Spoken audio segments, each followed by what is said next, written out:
Guys, I hope you all are having a great day. I just wanted to make a quick video going over the expectations for the MLA research paper. So you might have already noticed that different classes require different styles of research paper. The humanities, like English, art, etc., use the MLA style, which stands for Modern Language Association. So I'm going to give you a quick breakdown of what's expected of the paper. So the heading of any research paper is important. You want to put your first and last name in the top corner. The professor's last name. Do not put first and last name of the professor, only their last name. Then the course ID and the date that the paper is due.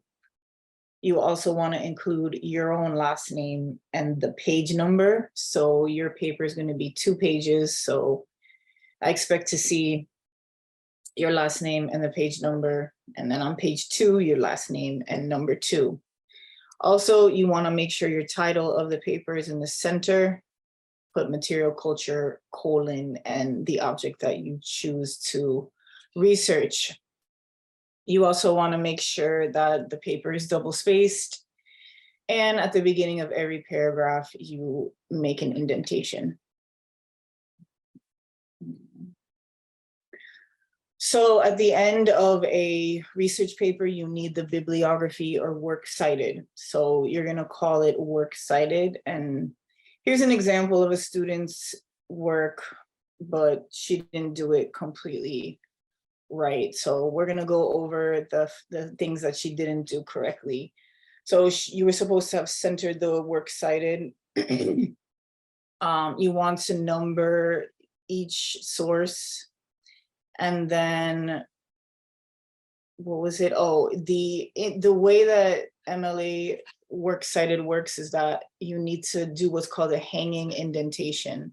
So most of your citations are going to go over one line. So, using a website, the URL should be at the end, which makes the line go to the second line.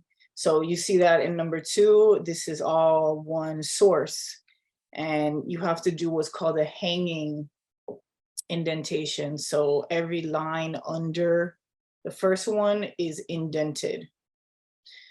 So make sure you do a hanging indentation for your sources. Why do we need to do a works cited? That's in order to give credit to the writer that you're taking from. So just like stealing in the physical sense, when you're taking someone else's writing, copy and pasting, even paraphrasing, you must give credit to the source. If you do not do that, you are at risk for being kicked out of your program and losing scholarships, etc. So you must turn in original work. So yes. Okay, so these are the parts of a citation. There's many types of sources that you can use: physical book, newspaper, web page, database. So depending on your source, you have to use what applies for that source. So for example, the number 6, which is a number, you might not need if you're using a web page. So I bolded the ones that are like the most common that you're going to need to use. So what is an online magazine or newspaper? Back in the day, my parents growing up, they actually read the newspaper every morning, and that's how they got information. Prior to the internet, you had to read and watch the news to know what's going on. So nowadays, these publishers or newspaper magazines have an online resource. So National Geographic, Time, New York Times, those are online magazines or newspapers you can refer to. So this, for example, is a Time magazine website. And I even put a color-coded example. as to what you need to do for this source. So you want to start with the last name, first name of the author, which you can see right here, by Melissa Locker. The title of the article. So this is the title. And then inside of that is the container. So just like a container of things, you have a bigger box, and inside that box, you have smaller things. So it's the same thing with online sites. You have the container, which is time, and then the web pages within that. Then you want to put the year that it was published and the URL. And then in your paragraph of your research paper, let's say you're using this sentence, you have to put the last name of the author and the paragraph number that you're referring to. So if it's this sentence, it would be Locker paragraph 2. So that's how you cite online magazines and newspapers.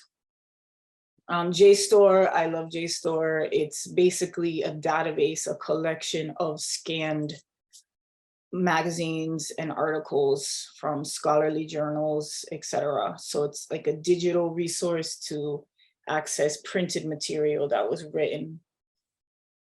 So here again is another color-coded example of how a JSTOR source should be cited. And down here, you're going to put the author's last name, comma, page number. And again, this breaks down all the parts of your works, of your citation for JSTOR. And last but not least, I think this is going to be what most of you are using, is a web page. So this is the website, Textile Art Center. This is the name of the web page, and the writer and the year and the date it was published. So again, here is the breakdown of what you need for that. And you want to put the last name of the author, comma, and the paragraph number for a web page also. The only thing that's kind of tricky about using web pages is there might not be a publisher. So the publisher is usually at the end of the web page. So if you don't see a publisher for a web page, just leave this part blank. But all of the other components should be available. Okay, I hope that made sense, and email me if you guys have any questions.